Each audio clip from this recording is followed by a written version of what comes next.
Hello students, आज structure of atom topic का last electronic configuration of elements देखेंगे हम। इससे पहले how to fill electrons in orbitals. They are filled according to the aufbau principle, Hund's rule and Pauli's exclusion principle, यानी कि electronic विन्यास।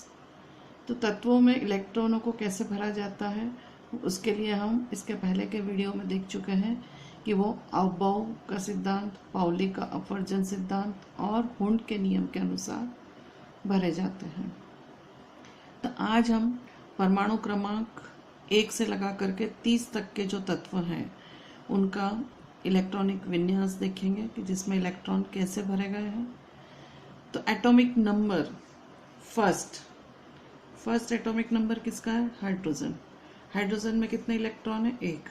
तो इलेक्ट्रॉन किस में भरे जाते हैं? 1s1, यानी कि 1s ऑर्बिटल में एक ही इलेक्ट्रॉन होता है। तो इसको हम यदि मेंशन करना चाहें तो ऐसे मेंशन कर सकते हैं। चलिए, atomic number 2 helium. Electronic configuration क्या आएगा? 1s2।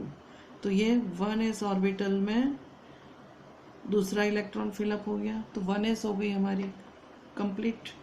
अब एटॉमिक नंबर 3 किसका है? लिथियम। लिथियम में 1s2 2s1, तो ये 1s2 में तो 2 इलेक्ट्रॉन गए और 2s में 1 इलेक्ट्रॉन गए। 4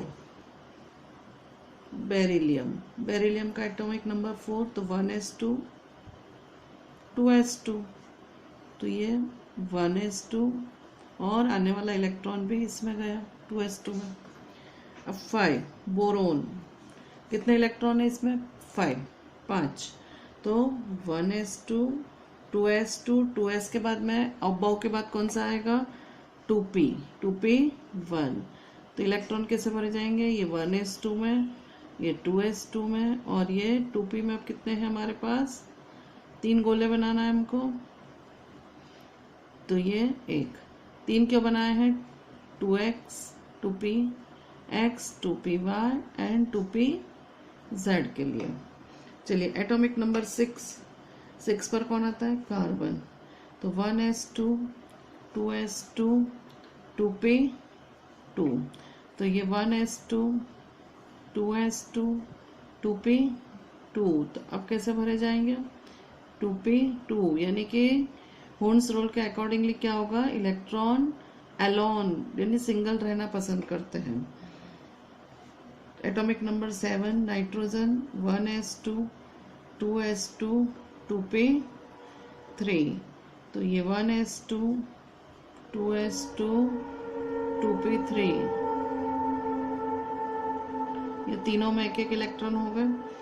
एटॉमिक नंबर 8 किसका है? एटॉमिक नंबर ऑक्सीजन का।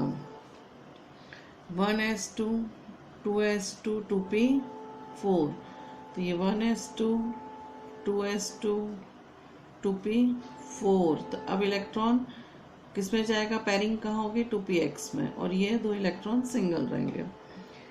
9 फ्लोरीन। 1s2 2s2 2p5, तो 1s2 2s2 2p5, तो ये यहाँ पे पैरिंग हो गया, ये 5 हो गए। इसके बाद में 10 नियॉन। 1s2 2s2 2p6, तो ये 1s2 2s2 2p6, ये फुलफिल हो गए, यानी 2p6 तक के इलेक्ट्रॉन भरे जा चुके हैं। अब 11 पर आ रहा है हमारा सोडियम। तो सोडियम के लिए मैं ये पूरा ना लिखते हुए क्या लिख सकती हूँ? किसका ये इलेक्ट्रॉनिक कॉन्फ़िगरेशन है? नियॉन का। तो नियॉन के लिए 10 इलेक्ट्रॉन और 11वां इलेक्ट्रॉन अब किस में जाएगा? 3s1 में। तो इस पूरे की जगह मैं क्या लिख सकती हूँ? Ne। इसकी हैबिट हमें होना चाहिए। अब आने वाला इलेक्ट्रॉन किस में जाएगा, 3s में। ये 3s में एक इलेक्ट्रॉन गया तो 10 और 1 11 इलेक्ट्रॉन्स हो गए। तो 2p6 के बाद में इलेक्ट्रॉन किस में फुलफिल जाते हैं, 3s में। फिर मैग्नीशियम तो Ni यानी 10 और 3s2, ये कंप्लीट हो गया। 13 मैग्नीशियम के बाद में एल्यूमिनियम, नियॉन। अब 3s के बाद क्या आएगा, 3p। 3p में कितने सब ऑर्बिटल्स हैं, 3px, 3py, 3pz। तो आने वाला इलेक्ट्रॉन इसमें गया। 14 पे कौन आता है, सिलिकॉन। तो Ni, 3s2, फिर इलेक्ट्रॉन सिंगल कहाँ जाएंगे, 3py में, ये हो गया। 15 पर कौन आएगा, फॉस्फोरस। तो नियॉन, और आने वाला इलेक्ट्रॉन 3pz में। फिर 16 पर सल्फर। तो सल्फर में इलेक्ट्रॉन किस में जाएगा, Ni, 3s2। अब पेयरिंग शुरू हुई, यहाँ पे गया ये इलेक्ट्रॉन। 16 के बाद में 17 पर कौन आता है, क्लोरीन। तो नियॉन, 3s2, 3p5, ये हो गया। 18 पर कौन आता है, आर्गन। तो नियॉन, 3s2, 3p6। तो इसको हम शॉर्ट में ऐसे भी लिख सकते हैं, Ni, 3s2, 3p6। इन सभी को ऐसे लग सकते थे हम, Ni, यहीं से शुरू करते हैं हम, Ni, 3s1, फिर Ni, 3s2, Ni,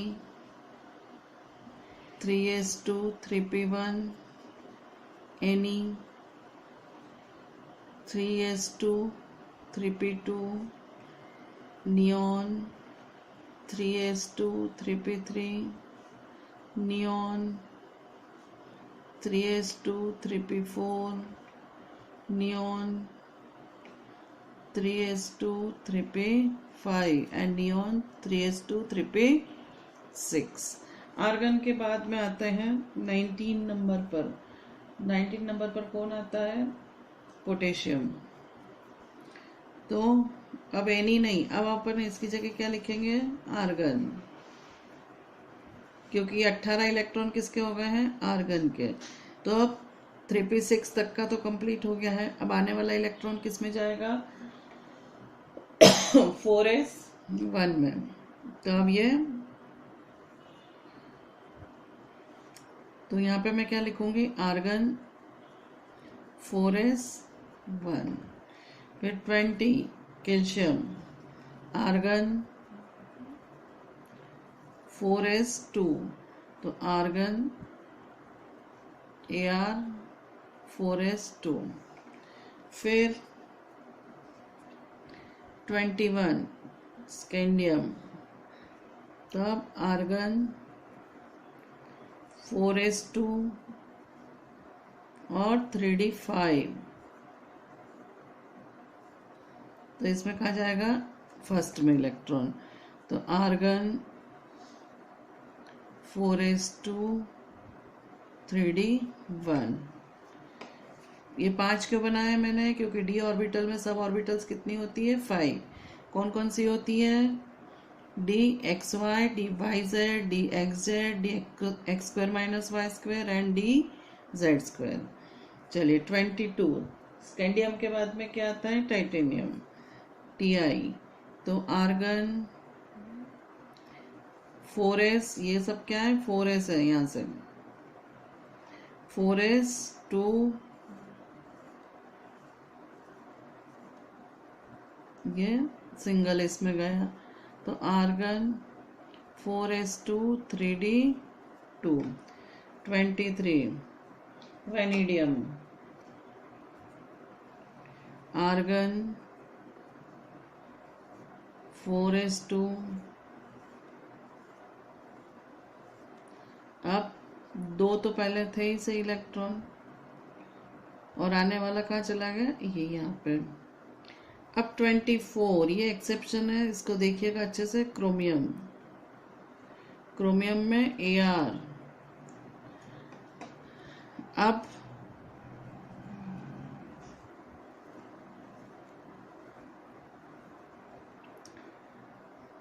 ये 1 2 और 3, ये ऊपर के जो वेनेडियम में थे इलेक्ट्रॉन वो है। अब 24, तो ये यहाँ तो 2 इलेक्ट्रॉन थे, ये हो गया ऊपर वेनेडियम जैसा ही। अब आने वाला 24 इलेक्ट्रॉन कहाँ जाता है, 24वां इलेक्ट्रॉन यहाँ जाता है। अब यहाँ पे सभी इलेक्ट्रॉनों को अनपेयर्ड यानी कि पैरिंग नहीं हुई है, एलोन अयुग्मित रहने के लिए अब ये एक पूरा कक्षक खाली है। तो यहाँ से एक इलेक्ट्रॉन कहाँ चला जाता है, यहाँ, और यहाँ पर ये सिंगल इलेक्ट्रॉन रहता है। अब ये देखिए कि सभी इलेक्ट्रॉन कैसे हैं, अयुग्मित है, एलोन है, तो अकेले हैं। इसके कारण क्या होता है, इसके स्थायित्व बढ़ जाता है, इसलिए इलेक्ट्रॉन हमेशा अयुग्मित रहना पसंद करते हैं। तब इसका विन्यास देखिए अब क्या होगा, 4s1 3d5। ये एग्जाम में बार बार पूछा जाता है। क्रोमियम और कॉपर दोनों एक्सेप्शंस हैं, तो इसमें 4s में से एक इलेक्ट्रॉन यहाँ चला जाता है, जिससे सारे इलेक्ट्रॉन क्या हो जाते हैं, अयुग्मित हो जाते हैं।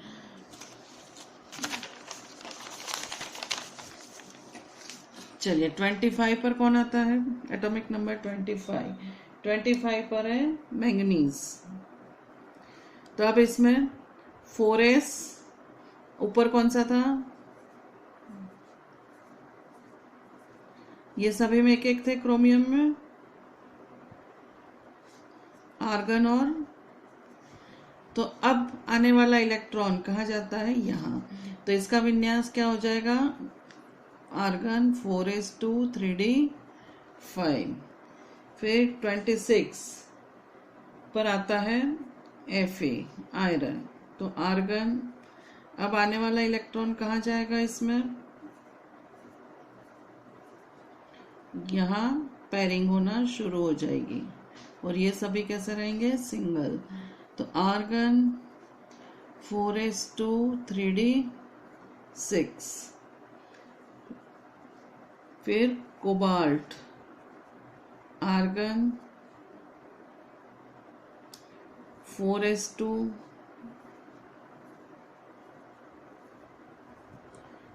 अब आने वाला इलेक्ट्रॉन कहाँ जाएगा, यहाँ। तो ये हो गया आर्गन 4s2 3d7। 28 पर कौन आएगा, फिर निकल, आर्गन 4s2 अब आने वाला इलेक्ट्रॉन कहाँ जाएगा, यहाँ, और ये दो सिंगल रहेंगे। तो आर्गन 4s2 3d8। अब 29 पर कॉपर, तो आर्गन 4s2 ये दो। अब पेयरिंग कहाँ होनी थी, यहाँ, और ये सिंगल इलेक्ट्रॉन। तो अब यहाँ पे एक ही इलेक्ट्रॉन ऐसा है जो अनपेयर्ड है, तो यहाँ पर 4s से एक इलेक्ट्रॉन कहाँ जाएगा, यहाँ पर। तो ये कैसा हो गया, अब सिंगल, तो ये एक इलेक्ट्रॉन चला गया और ये पैर हो गया। तो विन्यास क्या हो गया, इसका कॉन्फ़िगरेशन हो गया आर्गन 4s2 3d10। तो इससे पहले भी हम देख चुके हैं कॉपर में, क्रोमियम में, उसमें भी 3d5 था, और इसमें 4s1 हो गया, ये 2 ना रहते हुए इसमें सिंगल इलेक्ट्रॉन है। तो ये विन्यास क्या हो गया है, आर्गन 4s1 3d10। तो ये पूरे भरे हुए होने के कारण इसका स्थायित्व बढ़ जाता है। तो इसकी स्टेबिलिटी बढ़ाने के लिए इस तरह से सभी इलेक्ट्रॉन पैड हो जाते हैं। और लास्ट है आपका 30 पर जिंक, तो आर्गन 4s1 था, और ये सभी कैसे थे हमारे, पैड।